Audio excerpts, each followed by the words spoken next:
हम लोगों ने बच्चे लोग लास्ट लेक्चर पे डायनेमिक का केस स्टार्ट किए थे, अगर आप लोग को याद हो तो उस दिन बहुत सारे टॉपिक्स को हम लोगों ने डिस्कस किए। सबसे पहले हम लोगों ने देखे थे कि जो फ्लो होता है किसी भी लिक्विड का वो कितने टाइप का होता है। हमने दो टाइप पढ़े थे, स्ट्रीमलाइन या फिर टर्बुलेंट। टर्बुलेंट का कुछ और नाम था, स्ट्रीमलाइन का एक और नाम था। उसमें flow line, flow tube, stream line, stream flow, ऐसे बहुत सारी चीजों को हम लोग समझे थे। स्टेडी फ्लो के बारे में पढ़े थे। डिस्टिंग्विश करके मैंने आप लोगों को बताया था कि स्ट्रीम लाइन और टर्बुलेंट फ्लो में क्या फर्क है, याद है ना? हम लोगों ने पढ़े थे, ये सब आइडियल केस के लिए पढ़े, याद है ना? तीन चीज ऐड ऑन किया था, किसी को याद है? तीसरी चीज क्या ऐड किए थे आइडियल केस में? इरोटेशनल। कैसा है वो? नॉर्मली दो कंडीशन तो पढ़े थे कि उसकी डेंसिटी कांस्टेंट होती है। एक डेफिनेशन पढ़े थे कि दो लेयर के बीच में जो फ्रिक्शनल फोर्स होता है वो क्या होता है? जीरो होता है। आइडियल केस की बात कर रहा हूं। और तीसरा क्या पढ़े थे? वो इरोटेशनल। कैसा होता है बच्चे लोग? ध्यान में आ रहा है? एंगुलर वेलोसिटी कितनी होगी? फिर उसी के बेस पर हम लोगों ने देखे थे कि रेनॉल्ड्स नंबर और क्रिटिकल वेलोसिटी क्या होती है। हमने पढ़े थे कि एक ऐसी वेलोसिटी है जिसके बाद जो अपना फ्लूइड है वो लेमिनार फ्लो से टर्बुलेंट फ्लो में क्या हो जाएगा? कन्वर्ट। हम लोग पढ़े थे क्रिटिकल वेलोसिटी अगर 1000 से कम है तो उसका जो आंसर है वो लेमिनार है, और अगर 2000 से ज्यादा है तो वो टर्बुलेंट है, और 1000 से 2000 के बीच में तो वो कन्वर्ट है। अगर आपको याद हो क्रिटिकल वेलोसिटी का फॉर्मूला भी पढ़े थे, Reynolds number into coefficient of viscosity upon density into diameter. याद आ रहा है? फिर हम लोगों ने पढ़े थे, इसके बाद नेक्स्ट टॉपिक जो पढ़े थे बच्चे लोग, विस्कोसिटी पढ़े थे। विस्कस फोर्स के बारे में डिस्कस किए थे कि जब कोई ऑब्जेक्ट किसी फ्लूइड से फ्लो होता है तो उस फ्लूइड के ऊपर जो या उसके लेयर के बीच में जो फोर्स होता है उसको हम लोग क्या बोलते हैं? विस्कस फोर्स बोलते हैं। उसका फॉर्मूला भी डिराइव किए थे 6 पाई ईटा आरवी। याद आ रहा है कि नहीं? तो प्रूफ भी किए थे ना कि viscous force coefficient of viscosity पे डिपेंड करता है। स्टोक्स लॉ था बट उसमें विस्कस फोर्स पे डिस्कशन किए थे ना। उसके बाद हम लोगों ने पढ़े थे इसी के अंदर एक टॉपिक पढ़े थे बच्चे लोग, टर्मिनल वेलोसिटी। याद आ रहा है? एक ऐसा केस जहां पर हम लोगों ने पढ़े थे कि नेट फोर्स क्या होता है? जीरो होता है। उसके बाद जब लिक्विड के अंदर जो भी ऑब्जेक्ट गिर रहा होगा वो एक कांस्टेंट स्पीड से क्या होता है? नीचे गिरता है। बारिश क्यों ऐसा अपने को हीट नहीं करती है, उसके पीछे रीजन देखे थे हम लोग। याद आ रहा है सबको? फिर इसके बाद कंटिन्यूटी इक्वेशन भी पढ़ लिए थे मेरे ख्याल से। क्या थी कंटिन्यूटी इक्वेशन?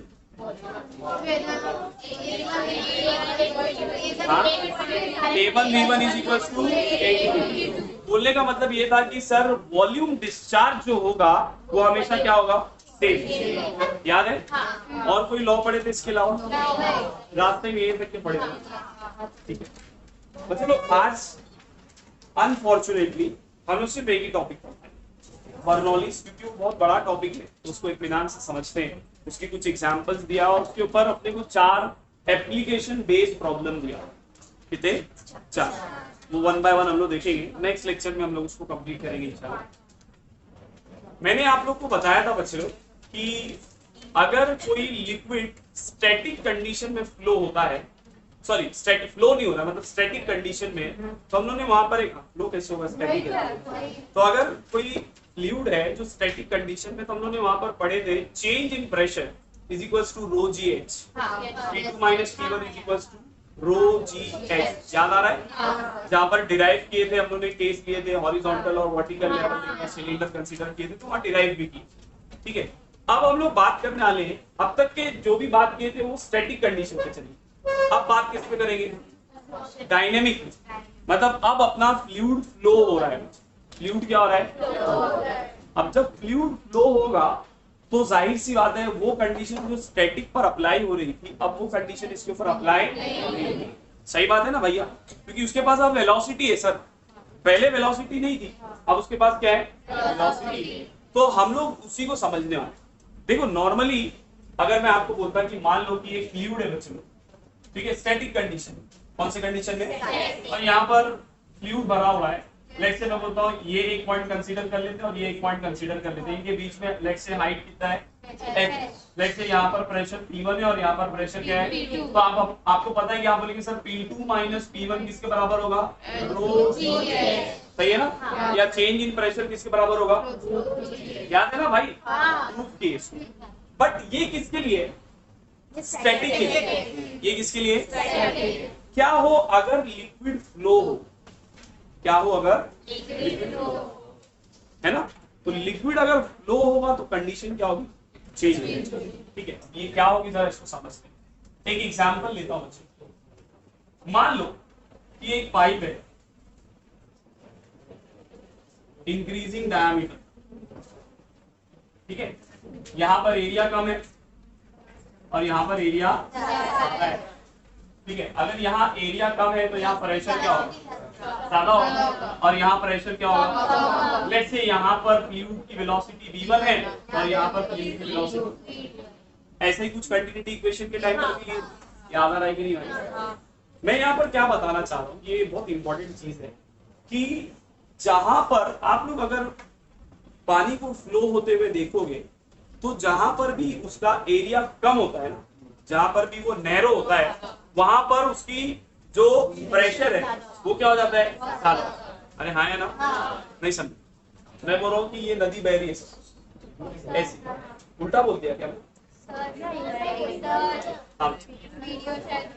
रुक गया क्यों भाई। अभी कितना स्टोरेज चाहिए इसको।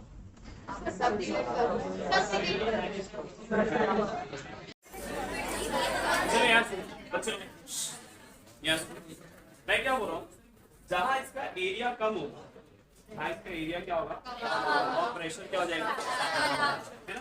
तो यहाँ पर एरिया कम है तो यहाँ प्रेशर क्या होगा और यहाँ एरिया ज्यादा है तो यहाँ प्रेशर क्या होगा। ठीक है मैं बोलता हूँ कि लेट्स से ये डेटम डेटम मतलब बेस। डेटम का मतलब क्या होता है लेट्स से अब साइज की बात आपको दिख रहा है कि यहाँ हाइट कम है और यहाँ हाइट लेट्स से ये h1 है और ये जो है ना h2 क्या बच्चों वो h1 है और ये क्या है। तो अगर इसमें फ्लूइड फ्लो हो रहा है इसमें फ्लूइड क्या हो रहा है बच्चों फ्लो हो रहा है। मैं देखो पानी तो कंटिन्यू फ्लो हो रहा है ना। मैं किसी एक पॉइंट पर अगर उसको कैप्चर कर लूं और उसको स्टडी कर रहा हूं ध्यान से सुनो। मैं किसी एक पॉइंट पर उसको क्या कर लूं कैप्चर कर लूं और उसको स्टडी। मान लो कि कंटिन्यू फ्लो हो रहा है हम लोग किसी एक स्टैंडर्ड पॉइंट पर एक स्टैंडर्ड टाइम पर क्या कर रहे हैं स्टडी कर रहे हैं। लेट्स से मैं बोलता हूं कि यहां से लेके यहां तक इसके बीच में हम लोग क्या कर रहे हैं स्टडी कर रहे हैं।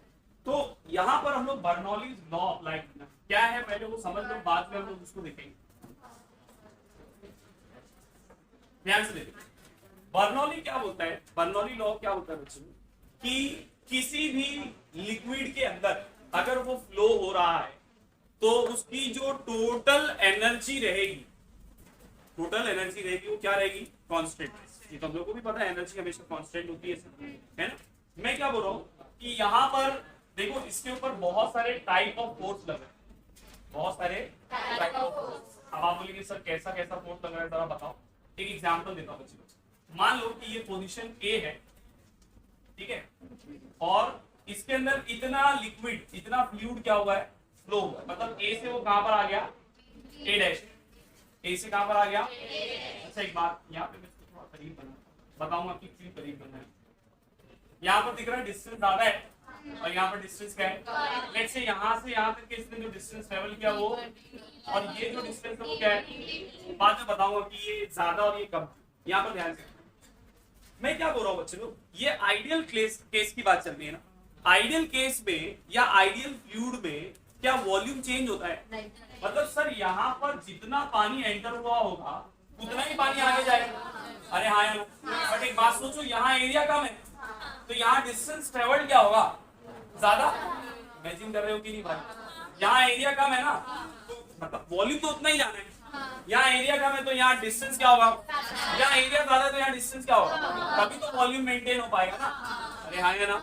तो यहाँ एरिया कम तो डिस्टेंस ज्यादा ट्रेवल कर दिया और यहाँ एरिया ज्यादा है तो यहाँ डिस्टेंस क्या हो गया।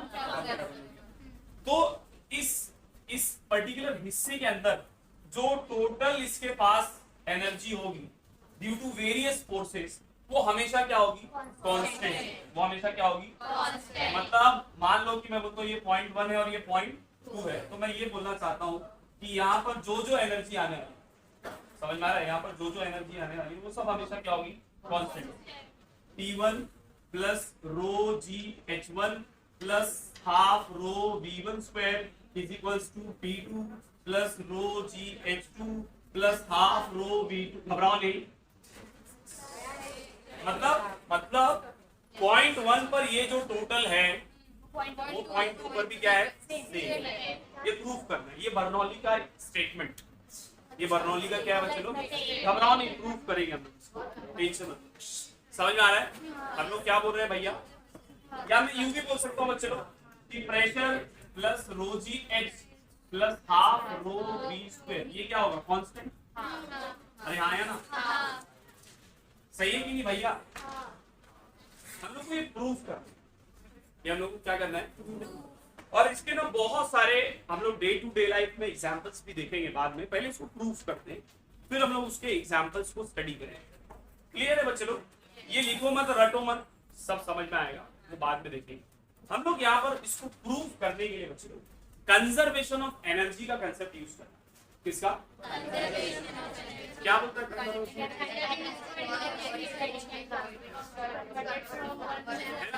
तो बस हम लोग वही यहाँ पर अप्लाई करेंगे। आपको याद होगा 11th में वर्क एनर्जी थ्योरम पढ़े थे, याद आ रहा है, वहां पर हम लोगों ने पढ़े थे कि जो वर्क होता है वो किसके बराबर होता है, सम ऑफ टोटल एनर्जी। उसके अंदर जितनी भी टोटल एनर्जी है आप उसको अगर क्या कर दो, टोटल कर दो, तो आपको क्या मिलेगा, वर्क। तो यही कंसेप्ट को हम लोग यहाँ पर क्या करेंगे, यूज करेंगे और प्रूफ करेंगे कि P1 plus rho g H1 plus half rho V1 square is equal to P2 plus rho g H2 plus half rho. समझ आया चलो, क्लियर है, कोई दिक्कत। चलो यहाँ पर क्वेश्चन दो, ये अभी लिखना नहीं, हम इसको प्रूफ करते हैं। यहाँ पर जरा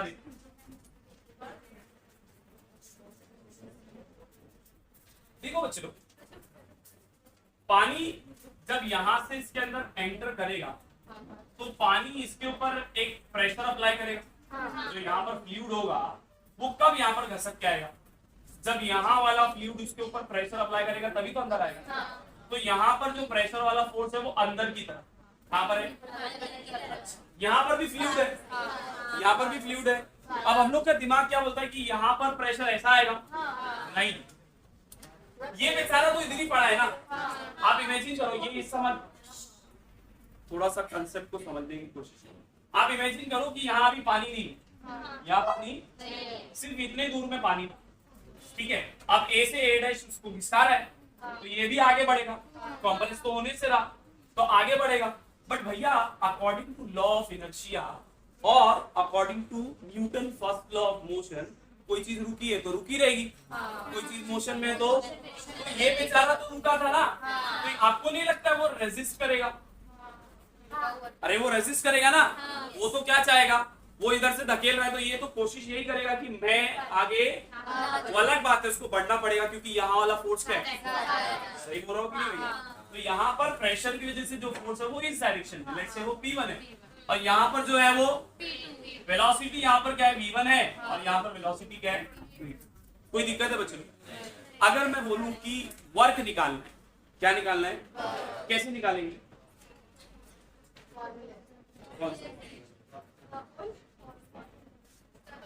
बोलो भैया, वर्क अगर निकालना है हम लोग को तो कैसे कैलकुलेट करें बच्चे लोग। इसको प्रूफ करने का ना अलग अलग तरीका है, आपकी बुक में बहुत आसान तरीका दिया, ठीक है, तो मैं आपकी बुक से ही लेके चल रहा हूँ, सबसे आसान तरीका आपकी बुक में दिया।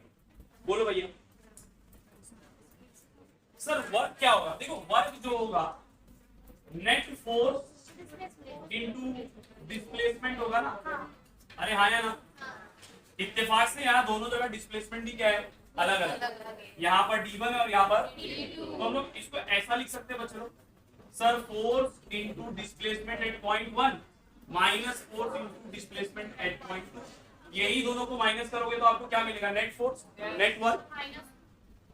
हाँ अच्छा सवाल आया है कि सर प्लस करना चाहिए था, आपने क्या क्यों माइनस ले लिया, डायरेक्शन याद करो जरा, यहाँ पर प्रेशर इस साइड है, यहाँ पर प्रेशर, और एकदम सिंपल सी बात है, यहाँ पर फोर्स ऐसा लग रहा है, फोर्स ड्यू टू प्रेशर, समझ में आ रहा है? अरे प्रेशर बोल रहा मतलब वो फोर्स की वजह से, तो यहाँ पर फोर्स इस डायरेक्शन में और डिस्प्लेसमेंट 9th स्टैंडर्ड पढ़े थे कि अगर डिस्प्लेसमेंट और फोर्स अपोजिट डायरेक्शन में होते हैं तो बीच में किसकी साइन आएगा? माइनस।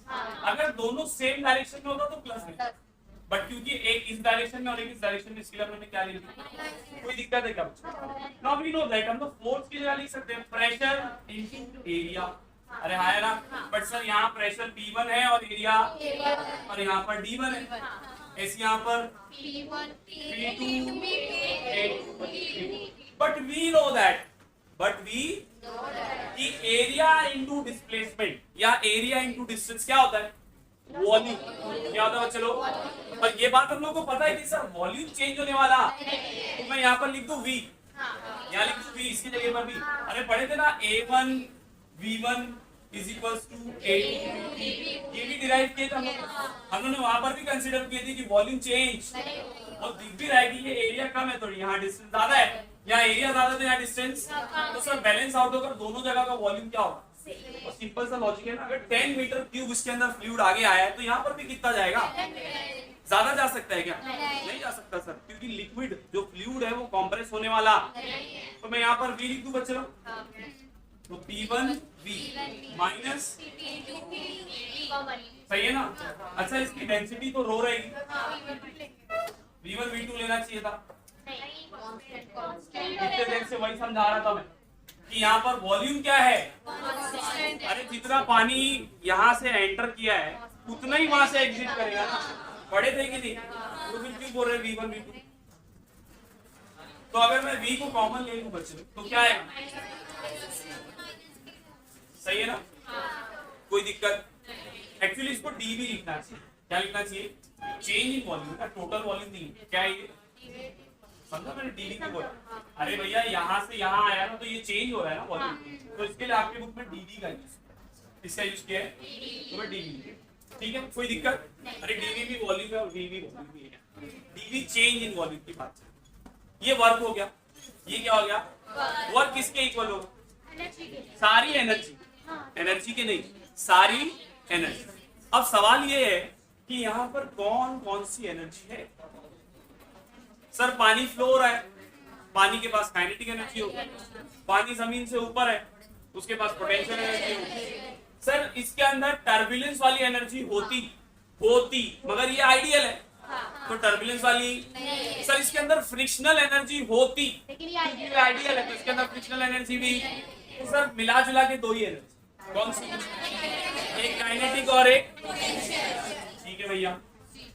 तो हम लोग बात करते हैं पहले काइनेटिक एनर्जी की। किसकी बात करते हैं बच्चों? काइनेटिक एनर्जी कैसे निकालेंगे? अरे दो जगह है ना, तो sir half m final minus initial ऐसे निकालते हो ना, तो half m v2 square minus half m v1 square. कोई दिक्कत है क्या? नाउ v2 वेलोसिटी है, v2 वॉल्यूम मत समझ लेना, बोले नहीं तो v से भी काट देते सर आराम से, दोनों में हाफ m है, कॉमन ले, क्या बचा? कोई दिक्कत?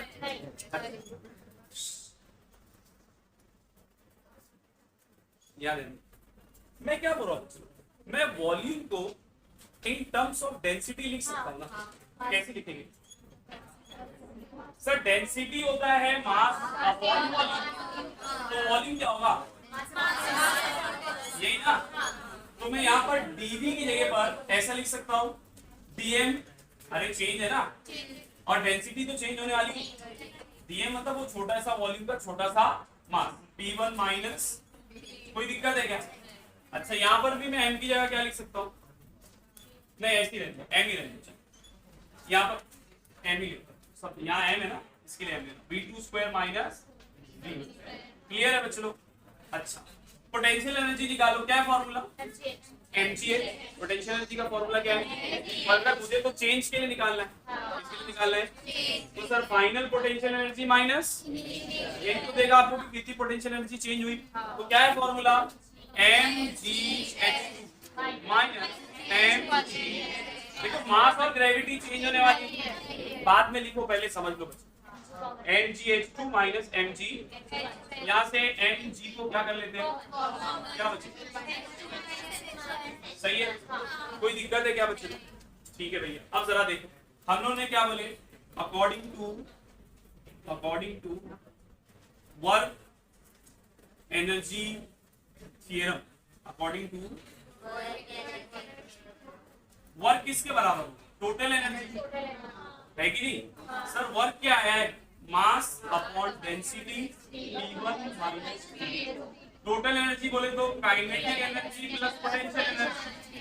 What is kinetic energy, half mv square minus v, and what is potential energy, mv minus h1 m rho p1 minus. इन दोनों में से m कॉमन निकालो, कैंसिल कर दो, क्या बचेगा, P1 minus P2 upon rho, यहाँ पर half V2 square minus V1 square plus P H2 minus H1। कोई दिक्कत? यहाँ पर रो, मैं पूरी इक्वेशन को रो से मल्टीप्लाई कर देता हूँ, तो यहाँ रो और रो क्या हो जाएगा, तो क्या बचेगा, P1 माइनस, यहाँ पर क्या हो जाएगा सर, रो आ जाएगा यहाँ पर V2 square minus V1 square, ऐसे यहाँ पर रो जी H2 माइनस H1। कोई दिक्कत है क्या? ये दिख रहा है हिस्सा, नहीं दिख रहा है? अब जरा मैं क्या कर रहा हूँ, मैं इसको अंदर मल्टीप्लाई कर देता हूँ। यहाँ पर देखो P1 माइनस P2 रो V2 square upon 2 minus rho V1 square upon 2, सही है? ऐसी रो जी X1 sorry H2 minus rho g H1। कोई दिक्कत है बच्चे लोग? मैं सारे 1 को एक जगह लिखता हूँ और सारे 2 को, ये minus rho V1 square upon 2 इस साइड आया तो प्लस रो V1 स्क्वायर अपॉन, सही है ना? ऐसी माइनस रो जी H1 इधर आया तो, ऐसी माइनस P2 इधर आया तो क्या बचा, रो V2 स्क्वायर अपॉन 2 प्लस रो H1। एक प्रूफ करना, चेक करो, देखो उसने ऐसा लिखा है हाफ रो V1 स्क्वायर, मैंने बस हाफ को अंदर ही लिखा, समझा कि नहीं? हाफ अलग से लिखा मैंने, यहाँ पर कंबाइन करके लिखा, यही प्रूफ करना था। दोनों देखो, मतलब पहले वाले साइड का जो टोटल है वो किसके बराबर है, सेकंड वाले का। मतलब आप बोल सकते हो कि सर ये पार्ट हमेशा क्या होगा, कांस्टेंट होगा। मतलब आप बोल सकते हो sir P plus rho V square upon 2 plus rho g H, ये क्या होगा, समझा कि नहीं बच्चों? बर्नौलिस का सिद्धांत बहुत आसान है। बर्नौलिस क्या बोलता था कि अगर, ध्यान से सुनो, अगर वेलोसिटी बढ़ेगी, अगर वेलोसिटी तो प्रेशर कम हो जाएगा। देख लो ना भाई, इनवर्स का रिलेशन है ना, प्रेशर और वेलोसिटी में कौन सा रिलेशन है, इनवर्स का। अरे यहाँ पर यहाँ पे आसानी से, यहाँ पर एरिया कम था ना, यहाँ पर एरिया क्या था, कम, तो प्रेशर क्या रहेगा, ज्यादा रहेगा। मैं क्या बोल रहा हूँ, अब यहाँ पर अगर मैं प्लस रो V स्क्वायर को उधर लेके चले जाऊँ तो क्या हो जाएगा, माइनस। तो वेलोसिटी जैसे जैसे बढ़ते जाएगी वो पूरा माइनस में होता जाएगा, तो कम होती जाएगी ना। माइनस में जा रहा है मतलब वो क्या हो रही है, प्रेशर बढ़ रहा है, तो वेलोसिटी क्या हो रही है, और अगर वेलोसिटी बढ़ेगी तो प्रेशर क्या होगा। समझा कि नहीं? सिंपल सा लॉजिक है, समझ में आया? अब इसके कुछ एग्जाम्पल देता हूँ तो आप लोग को और अच्छे से समझ में आएगा। एक पेज दो, खाली ब्लैंक पेज, ये देखो बच्चे, यहाँ सुनो, मैं क्या कर रहा हूँ, मैं इसके ऊपर ना हवे को फ्लो करना, ये ऐसे नीचे रखा हूं मैं, अब मैं क्या करूंगा, इसको हवा भी इसके ऊपर दूंगा, तो होना क्या चाहिए सर, ये नीचे भाग जाना चाहिए, यही होना चाहिए ना भाई। अगर मैं इसके ऊपर एयर ऐसा फ्लो करूं तो होना क्या चाहिए, नीचे चले जाना चाहिए। लेट्स सी, देखते क्या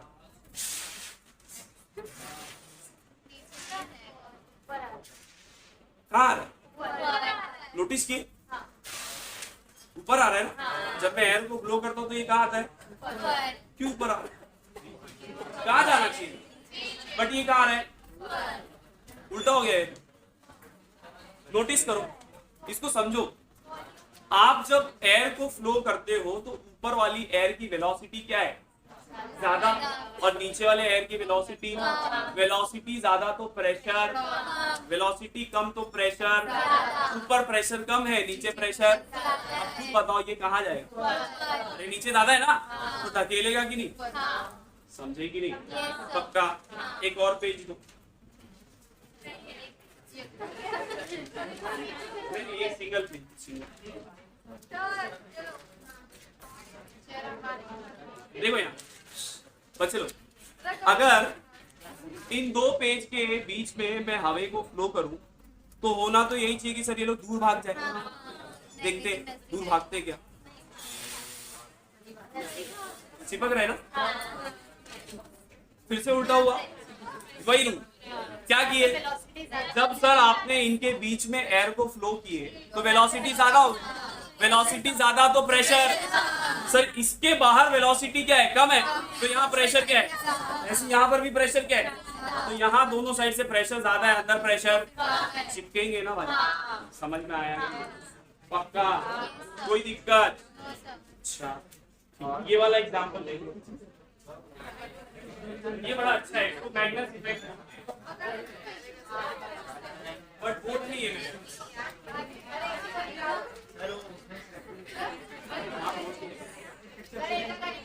जाने तो मैं इसका वीडियो रिकॉर्ड करके ग्रुप पे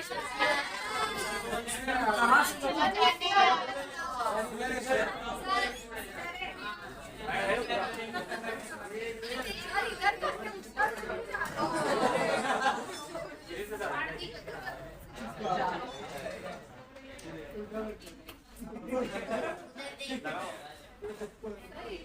इसका गैप जो छोटा है उसका गैप बड़ा है।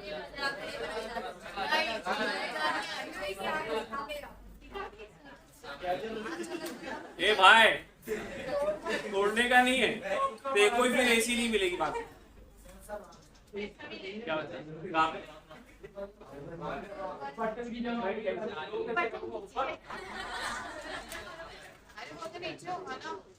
पता नहीं वो चालू भी है कि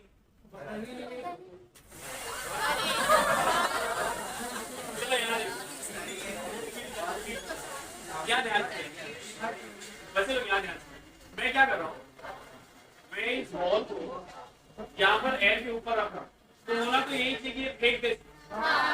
देखते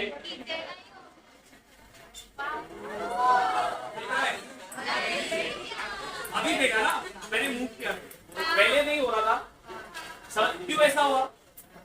सेम जब यहाँ अरे सीधा रखूंगा तो और ऊपर जाएगा, ठीक है? मैं एंगल पे रख रहा हूँ क्योंकि गिर जाना चाहिए ना, एंगल पे इसीलिए रख रहा था। देखो जादू नहीं है बे, नॉलेज का सिद्धांत है वो, बोलता जादू है। क्या हुआ वहां पे? इसको समझो, इसको समझो बच्चों। जब बॉल के ऊपर एयर ब्लो हो रही थी तो वहां पर वेलोसिटी ज्यादा है, तो यहाँ वेलोसिटी कम, तो यहाँ पर प्रेशर, सर यहाँ ज्यादा है ना, तो यहाँ प्रेशर, और यहाँ पर वेलोसिटी कम है तो यहाँ प्रेशर क्या है? मतलब अरे एकदम सिंपल सा लॉजिक है ना, हायर से लोअर, तो ये इसको धकेलेगा कहाँ पे? हम लोग को ऐसा लग रहा है कि ये क्या कर रहा है, उसको ऊपर फेंक रहा है, बट फेंक रहा नहीं एक्चुअली। तो वो बंद है क्या? बटन प्रेस कर, उसमें बटन है ऑन ऑफ, प्रेस कर। अरे वो नहीं, बटन उसी में है,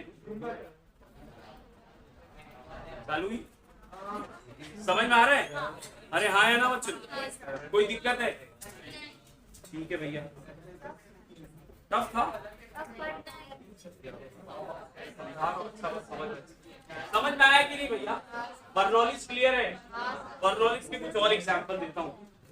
आप लोग अगर कभी ध्यान से समुंदर को देखो और किसी लेक को देखो, तो आप लेक समझते हैं, झील जिसको हम लोग आम भाषा में बोलते हैं, तो आप नोटिस करेंगे कि समंदर जो होता है ना, मिडल में सेंटर की तरफ जो होता है वो एकदम साइलेंट होता है, खामोश, बट उसके मुकाबले झील में ना ज्यादा फ्लो होता है। नोटिस कियो? क्यों? यस, बर्नौलीज का प्रिंसिपल। इसका प्रिंसिपल भैया, समुद्र का वजन क्या है? समुद्र का वजन ज्यादा है तो प्रेशर भी क्या होगा? प्रेशर क्या होगा? ज्यादा होगा। तो वहां पर प्रेशर ज्यादा होगा तो वेलोसिटी क्या होगा? और इसी मुकाबले झील देखो उसका वजन, तो वहां पर प्रेशर क्या होगा? कम, तो वेलोसिटी क्या होगा? अरे समझ में आ रहा है कि नहीं? समझा कि नहीं? मुनव्वर राना का एक शेर था, इसके ऊपर, इसी के ऊपर बर्नौलीज के सिद्धांत के ऊपर मुनव्वर राना का एक शेर था, मैं भूल गया, सोचने दो।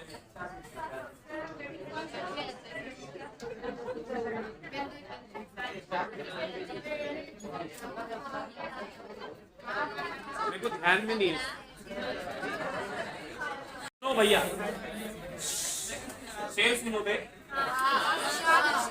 मेरे अब्बा का नाम है इरशाद, मेरे अब्बा का नाम है।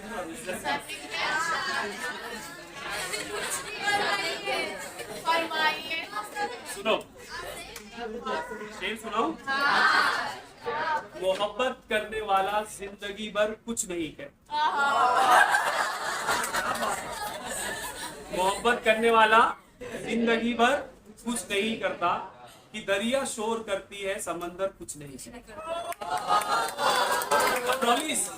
दरिया शोर करती है समंदर, समझ में आया कि नहीं? मैं नहीं बोल रहा हूँ, राहत इंदौरी बोले थे, सॉरी मुनव्वर राना। क्लियर है बच्चे लोग? यहाँ पर एक चीज और समझो, ये बहुत इंपॉर्टेंट है बच्चे लोग, कि अक्सर आप लोग देखते हैं अपने यहाँ पे कुछ लौंडे लपाटे इन लोग के जैसे जो होते हैं, ये ट्रेन जब आने वाली रहती है छपरी बॉयज, तो ये लोग करीब जाके खड़े रहते हैं, या इन लोग को सीट मिलेगी भी ट्रेन के अंदर फिर भी दरवाजे पे ही लटके रहते हैं। आप लोग अक्सर नोटिस करते हैं जब कोई ट्रेन स्टेशन पर रुकने वाली नहीं होती ना, तो अनाउंसमेंट होता है कि एक जल्द गाड़ी जाने वाली है, यात्रियों से निवेदन है कि वो प्लेटफॉर्म से दूर खड़े रहें। ऐसा क्यों होता है बच्चों? इसको समझो। देखो क्या होता है कि जब ट्रेन आएगी, ट्रेन बहुत हाई स्पीड से आने वाली है, तो उसके आसपास की जो एयर है उसकी स्पीड क्या हो जाएगी? ज्यादा। ट्रेन अच्छी खासी स्पीड से आती है तो उसकी स्पीड क्या हो जाएगी? उसके आसपास की एयर की स्पीड क्या हो जाएगी? ज्यादा हो जाएगी। और आप जब प्लेटफॉर्म पे खड़े हो, आप ट्रेन से दूर खड़े हो ना, उसके आसपास की एयर की स्पीड क्या है? मतलब वहां पर प्रेशर क्या है? कम। वहां पर प्रेशर क्या है? और हम लोग जहाँ खड़े हैं वहां पर एयर तो नॉर्मल है, तो वहां प्रेशर क्या है? तो आपको नहीं लगता हाइयर से लोअर की तरफ में ढकेल दो, आपको कोई ढकेलेगा नहीं। बर्नौलीज के सिद्धांत की वजह से आप ढकेल जाएंगे। समझ में आ रहा है? लड़ेंगे ट्रेन से, पहुंचेंगे ऊपर। समझ में आ रहा है? आया ना? तो अगली बार अगर ट्रेन आए तो चुपचाप वो येलो वाली लाइन से पीछे खड़े रहना। समझ में आया? और कुछ लोग होते लटकते भी रहते हैं। लटकने में कहाँ से सिद्धांत आया सब? यहाँ समझो। हाँ नहीं, जब आप बच्चे लोग, जब आप उसके दरवाजे को पकड़ते हैं तो देखो ट्रेन के अंदर तो एयर की स्पीड नॉर्मल है, बट ट्रेन के बाहर एयर की स्पीड क्या है? ज्यादा है, अच्छी खासी स्पीड से। हम लोग ट्रेन के अंदर बैठे रहे, हवा उतनी नहीं आती है। हवा खाने के लिए कुछ लोग कहाँ पर जाते हैं? बाहर की तरफ जाते हैं, बाहर ही चले जाते हैं, है कि नहीं? क्या हो रहा है ऐसा? देखो बाहर स्पीड ज्यादा है, मतलब बाहर प्रेशर फिर ज्यादा कम है ना। बाहर प्रेशर क्या है? अंदर एयर कम है, मतलब अंदर प्रेशर। बताओ कहाँ से कहाँ जाएगी? अंदर से। कोई ढकेलने वाला? कौन ढकेल देगा? बर्नौली नहीं ढकेल रहे थे, इज्जत कर कम से कम। बर्नौली का लॉ है, बता के गया, उस पर ब्लेम डाल रहे। समझा कि नहीं भैया? कोई दिक्कत? आओ एरोप्लेन को भी समझा देता हूँ, एरोप्लेन कैसे उड़ता है।